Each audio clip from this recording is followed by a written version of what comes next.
Hello guys, we are back with the BFG chapters 13 and 14. A troggle humper for the flesh lump eater. They is always having 50 winks before they go scumpering off to hunt human beings in the evening, the BFG said. He stopped for a few moments to let Sophie have a better look. Giants is only sleeping every then and now, he said. Not nearly as much as human beings.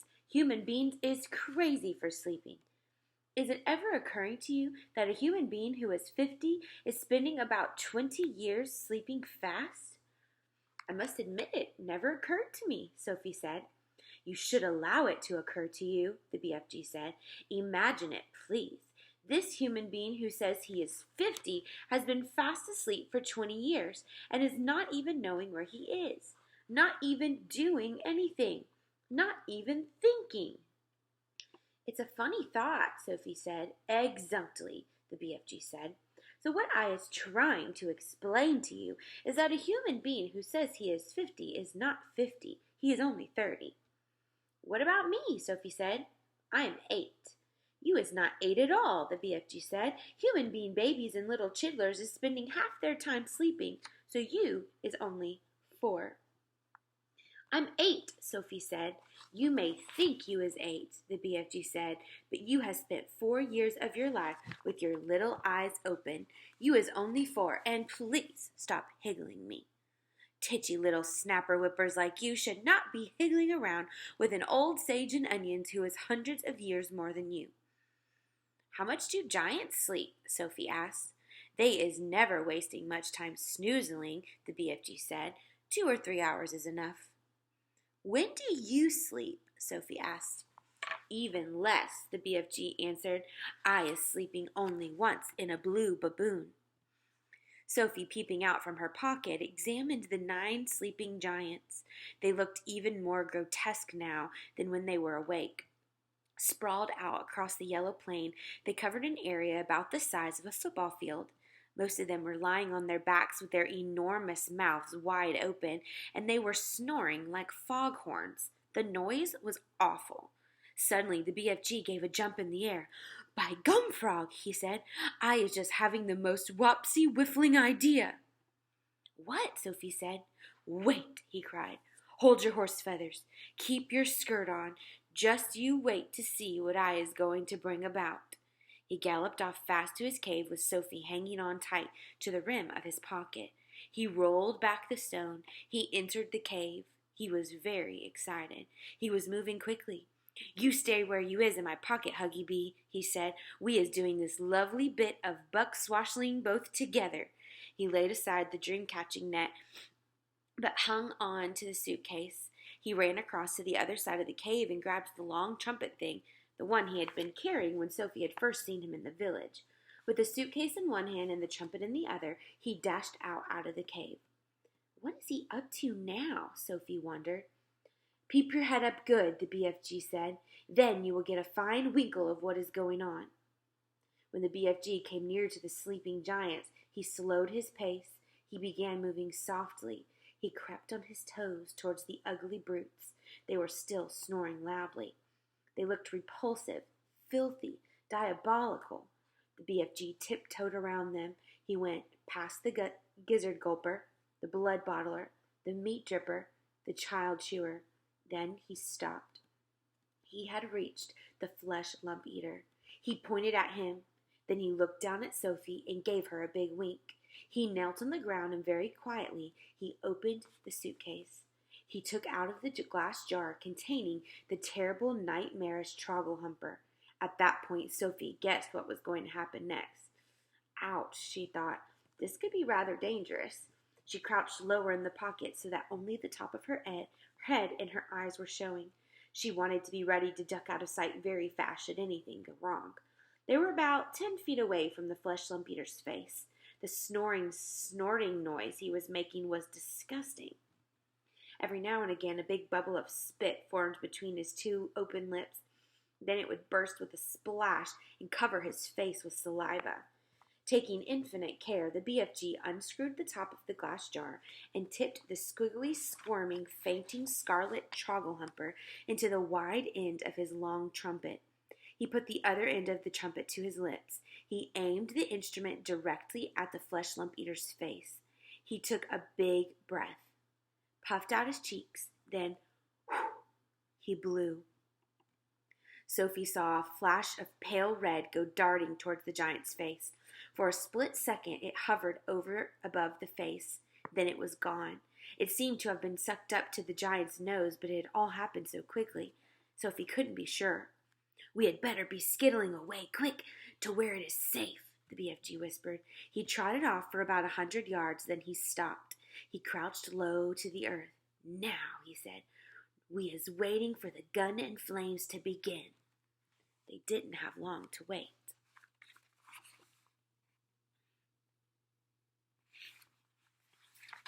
The air was suddenly pierced by the most fearful roar Sophie had ever heard, and she saw the flesh lump eater's body, all 54 feet of it, rise up off the ground and fall back again with a thump.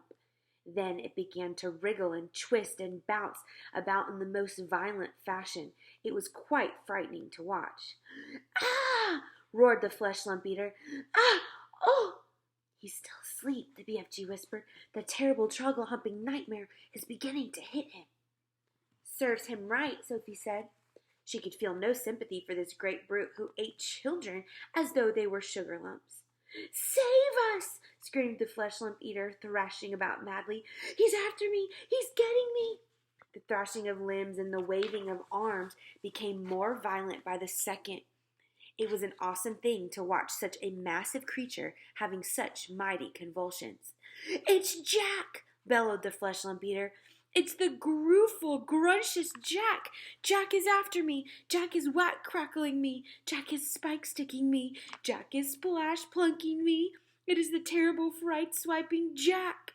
The flesh lump eater was writhing about all over the ground like a colossal tortured snake. "Oh, spare me, Jack!" he yelled. "Don't hurt me, Jack!" "Who is this Jack he is on about?" Sophie whispered. "Jack is the only human being all giants is frightened of," the BFG told her. "They is absolutely terrified of Jack. They is all hearing that Jack is a famous giant killer."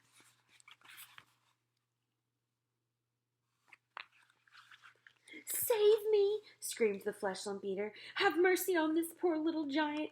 The beanstalk, he's coming at me with his terrible spike-sticking beanstalk. Take it away. I is begging you, Jack. I is praying you not to touch me with your terrible spike-sticking beanstalk." "Us giants," the BFG whispered, "is not knowing very much about this dreaded human being called Jack. We is knowing only that he is a famous giant killer and that he is owning something called a beanstalk. We is knowing also that this beanstalk is a fearsome thing and Jack is using it to kill giants." Sophie couldn't stop smiling. "What is you giggling at?" the BFG asked her, slightly nettled. "I'll tell you later," Sophie said.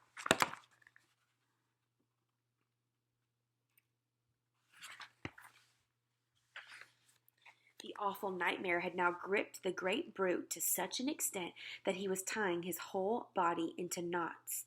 "Don't do it, Jack," he screeched. "I was not eating you, Jack. I is never eating human beings. I swear I is never gobbled a single human being in my wholesome life." "Liar," said the BFG.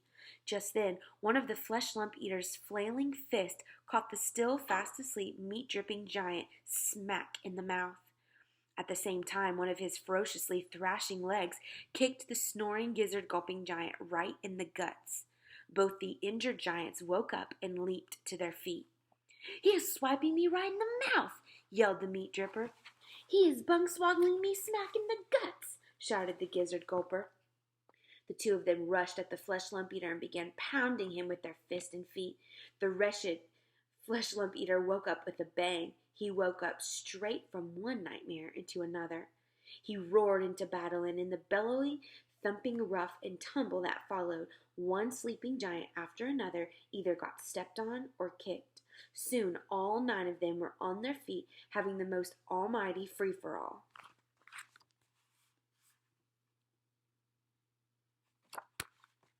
They punched and kicked and scratched and bit and butted each other as hard as they could. Blood flows, nose went crunch, teeth fell out like hailstones. The giant roared and screamed and cursed, and for many minutes the noise of battle rolled across the yellow plain. The BFG smiled a big, wide smile of absolute pleasure. "I is loving when they is all having a good toughin' rumble," he said. "They'll kill each other," Sophie said. "Never," the BFG answered. "Those beasts is always bishing and walloping at one another. Soon it will be getting dusky, and they will all be galloping off to fill their tummies." "They're coarse and foul and filthy," Sophie said. "I hate them." As the BFG headed back to the cave, he said quietly, "We certainly was putting that nightmare to good use, though, wasn't we?" "Excellent use," Sophie said. "Well done, you." Chapter 14. Dreams. The big friendly giant was seated at the great table in his cave, and he was doing his homework. Sophie sat cross-legged on the tabletop nearby, watching him work. The glass jar containing the one and only good dream they had caught that day stood between them. The BFG, with great care and patience, was printing something on a piece of paper with an enormous pencil. "What are you writing?" Sophie asked him. "Every dream is having its special label on the bottle," the BFG said. "How else could I be finding the one I am wanting in a hurry?" "But can you really and truly tell what sort of dream it's going to be simply by listening to it?" Sophie asked. "I can," the BFG said, not looking up. "But how? Is it the way it hums and buzzes?" "You is less or more right," the BFG said. "Every dream in the world is making different sorts of buzzy hum music, and these grand swashbuckling ears of mine is able to read that music." "By music, do you mean tunes?" "I is not meaning tunes." "Then what do you mean?" "Human beings is having their own music, right or left." "Right," Sophie said. "Lots of music." "And sometimes human beings is very overcome when they is hearing wondrous music. They is getting shivers down their spindles. Right or left?" "Right," Sophie said. "So the music is saying something to them. It is sending a message. I do not think the human beings is knowing what that message is, but they is loving it just the same." "That's about right," Sophie said. "But because of these jump-squiffling ears of mine," the BFG said, "I is not only able to hear the music that dreams is making, but I is understanding it also." "What do you mean understanding it?" Sophie said. "I can read it," the BFG said. "It talks to me. It's like a language."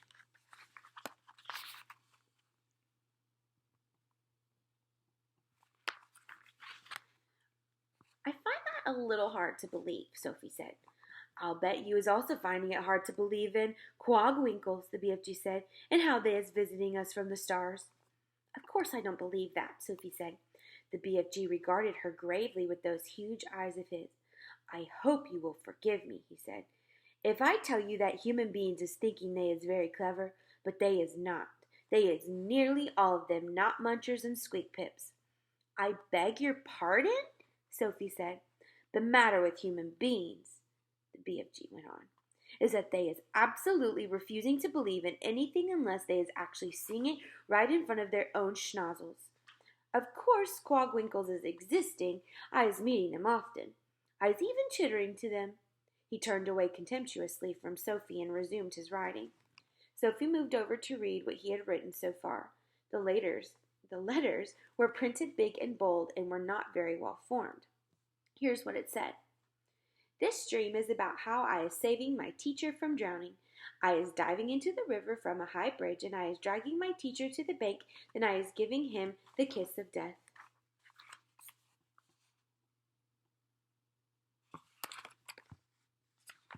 "The kiss of what?" Sophie asked. The BFG stopped writing and raised his head slowly. His eyes rested on Sophie's face. "I is telling you once before," he said quietly, "that I is never having a chance to go to school. I is full of mistakes. They is not my fault. I do my best. You is a lovely little girl, but please remember that you is not exactly Miss Know Everything yourself." "I'm sorry," Sophie said. "I really am. It is very rude of me to keep correcting you."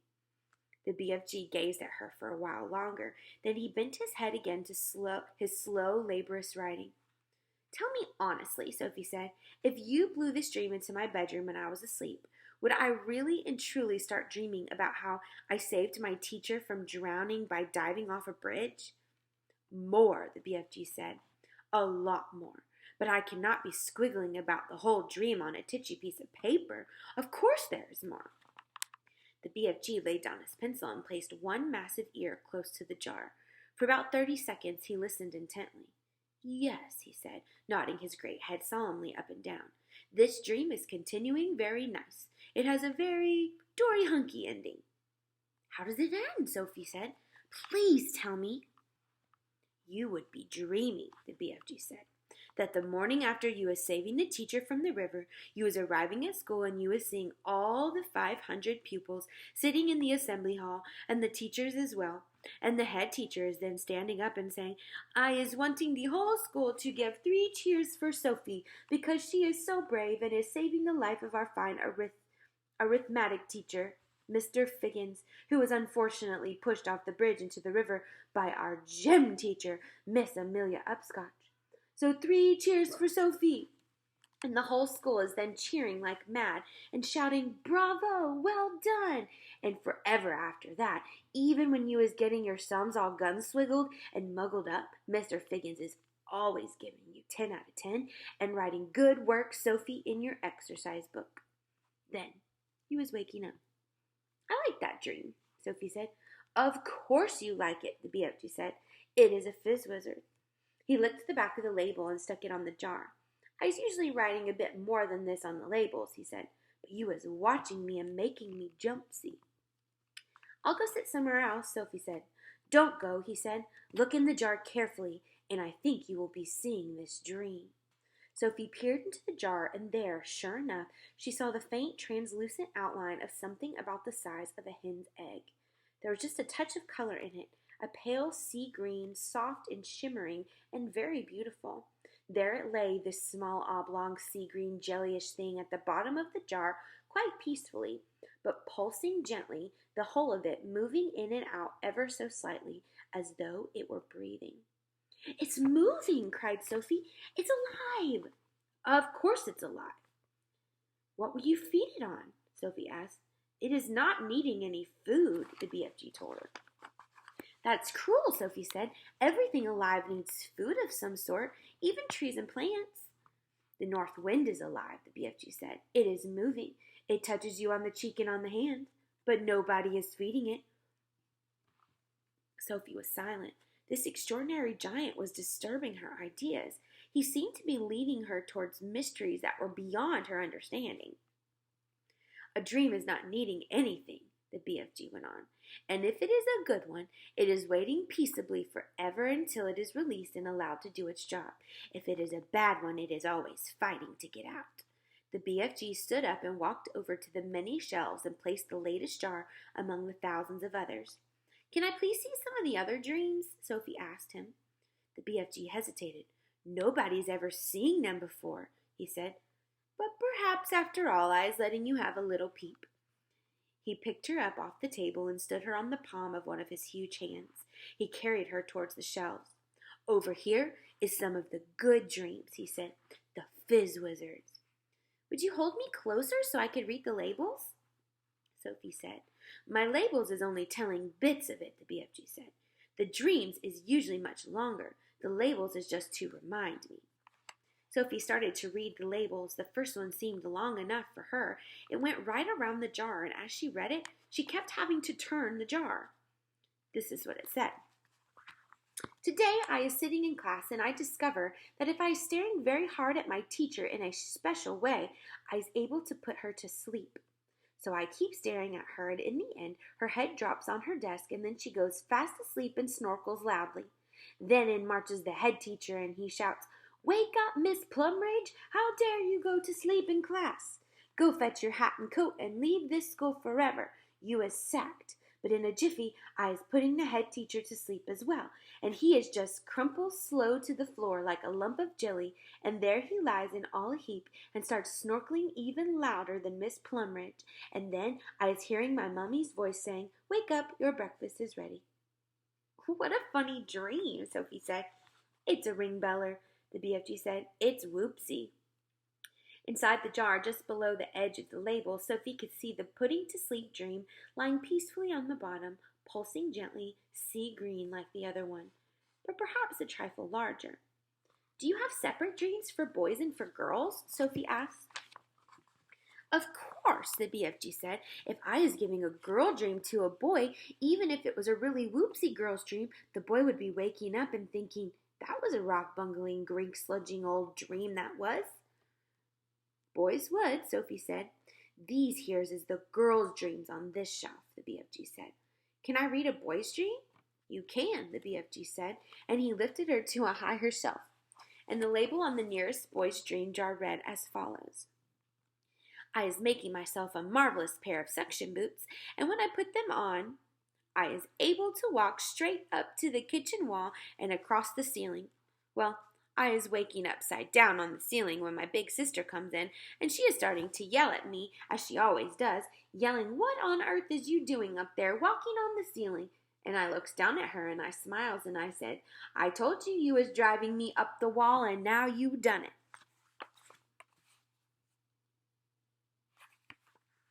I find that one rather silly, Sophie said. Boys wouldn't, the BFG said, grinning. It's another ring beller. Perhaps you have seen enough now. Let me read another boy one, Sophie said. The next label said, the telephone rings in our house and my father picks it up and says in his very important telephone voice, Simpkins speaking. Then his face goes white and his voice goes all funny and he says, what? Who? And then he says, yes, sir, I understand, sir, but surely it is me you is wishing to speak to, sir, not my little son. My father's face is going from white to dark purple, and he is gulping like he has a lobster stuck in his throat, and then at last he is saying, yes, sir, very well, sir, I will get him, sir. And he turns to me and he says in a rather respectful voice, is you knowing the President of the United States? And I says, no, but I expect he is hearing about me. Then I is having a long talk on the phone and saying things like, let me take care of it, Mr. President. You'll bungle it all up if you do it your way. And my father's eyes is googling right out of his head. And that's when I is hearing my father's real voice saying, get up, you lazy slob, or you'll be late for school. Boys are crazy, Sophie said. Let me read this next one. Sophie started reading the next label. I was having a bath, and I was discovering that if I press quite hard on my tummy button, a funny feeling comes over me, and suddenly my legs is not there, nor is my arms. In fact, I has become absolutely invisible all over. I is still there, but no one can see me, not even myself. So my mummy comes in and says, where is that child? He was in the bath a minute ago, and he can't possibly have washed himself properly. So I says, here I is, and she says, where? And I say, here. And she says, where? And I says, here. And she yells, Henry, come up quick. And when my daddy rushes in, I is washing myself, and my daddy sees the slope floating around in the air, but of course he is not seeing me, and he shouts, where are you, boy? And I say, here. And he says, where? And I say, here. And he says, where? And I say, here. And he says, the soap, boy, the soap. It's flying in the air. Then I press my tummy button again, and now I is visible. My daddy is squiffy with excitement, and he says, you is the invisible boy. And I says, now I is going to have some fun. So when I is out of the bath and I had dried myself, I put on my dressing gown and slippers, and I press my tummy button again to become invisible. And I go down into the town and walk in the streets. Of course, only me is invisible, but not the things I is wearing. So when people is seeing a dressing gown and slippers floating along the street with nobody in there, there is a panic with everyone yelling, a ghost, a ghost.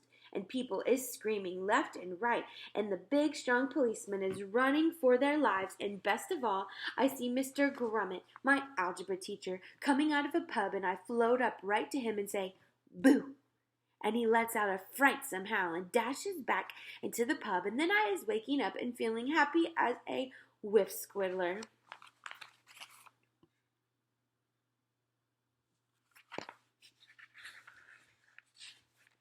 Pretty ridiculous, Sophie said. All the same, she couldn't resist reaching down and pressing her own tummy button to see if it worked. Nothing happened. Dreams is very mystical things, the BFG said. Human beings is not understanding them at all. Not even their brainiest processors is understanding them. Has you seen enough? Just this last one, Sophie said. This one here. She started reading. I has written a book, and it is so exciting no one can put it down. As soon as you has read the first line, you is so hooked on it you cannot stop until the last page. In all the cities, people is walking in the streets, bumping into each other because their faces is buried in my book, and the dentist is reading it and trying to fill teeth at the same time, but nobody minds because they is all reading it too in the dentist chair. Drivers is reading it while driving, and cars is crashing all over the country. Brain surgeons is reading it while they is operating on brains, and airline pilots is reading it and going Timbuktu instead of London. Football players is reading it on the field because they can't put it down, and so is Olympic runners while they is running.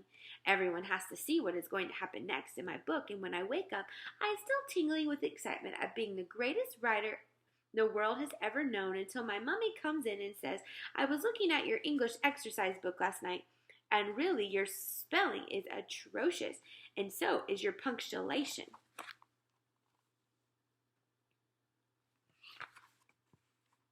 That's enough for now, the BFG said. There's dillions more, but my arm is getting tired holding you up. What are all those over there? Sophie said. Why do they have such tiny labels? That, the BFG said, is because one day I was catching so many dreams I was not having the time or energy to write out long labels. But there is enough to remind me. Can I look? Sophie said. The long-suffering BFG carried her across to the jars she was pointing to. Sophie read them rapidly, one after the other. I was climbing Mount Everest with just my pussycat for company. I was inventing a car that runs on toothpaste. I was able to make an electric light go on and off by wishing it. I is only an 8-year-old little boy, but I is growing a splendid bushy beard, and all the other boys is jealous. I was able to jump out of any high window and float down safely. I has a pet bee that makes rock and roll music when it flies.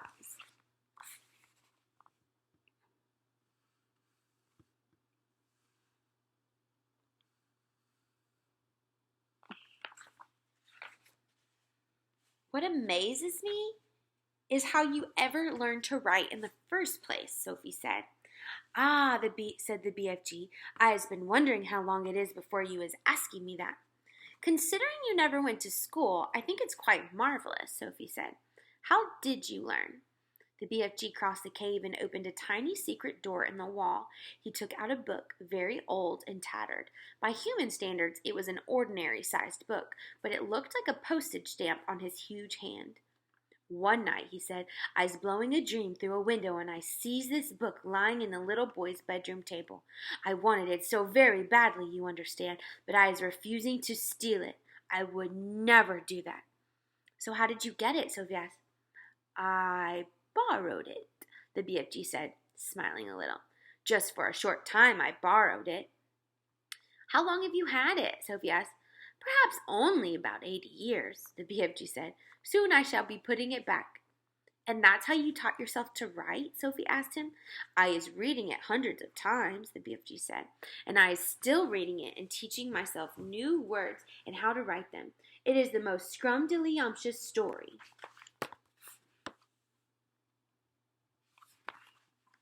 Sophie took the book out of his hand. Nicholas Nickleby, she read aloud. By Doll's Chickens, the BFG said. By who? Sophie said. Just then there came a tremendous noise of galloping feet from outside the cave. What's that? Sophie cried. That is all the giants zip-fizzing off to another country to guzzle human beings, the BFG said. He quickly popped Sophie into his waistcoat pocket and then hurried the cave entrance and rolled back the stone. Sophie, peeping out of her spy hole, saw all 9 of the fearsome giants coming past at full gallop. Where's you off to tonight? Shouted the BFG. We is all of us flesh-bunking off to England tonight, answered the flesh-lump eater as they went galloping past. English is a luscious land, and we is fancying a few nice little English chidlers. I, shouted the maid matcher, is knowing where there's a giggle house for girls, and I is guzzling myself full as a froth blower. "And I know where there's a boggle box for boys," shouted the gizzard gulper. "All I has to do is reach in and grab myself a handful. English boys is tasting extra lick swishy." In a few seconds the 9 galloping giants were out of sight. "What did he mean?" Sophie said, poking her head out of the pocket. "What's a giggle house for girls?" "He's meaning a girls' school," the BFG said. "He will be eating them by the bundle." "Oh, no!" cried Sophie. "And a boys from a boys' school," said the BFG. "It mustn't happen," Sophie cried out. "We've got to stop them. We can't just sit here and do nothing." "There's not a thing we can do," the BFG said. "We as helpless as horse feathers." He sat down on a large craggy rock near the entrance to his cave. He took Sophie from his pocket and put her beside him on the rock. "It is now quite safe for you to be outside until they is coming back," he said. The sun had dipped below the horizon and it was getting dark. That is all for today. Check out the discussion questions and we'll see you next time.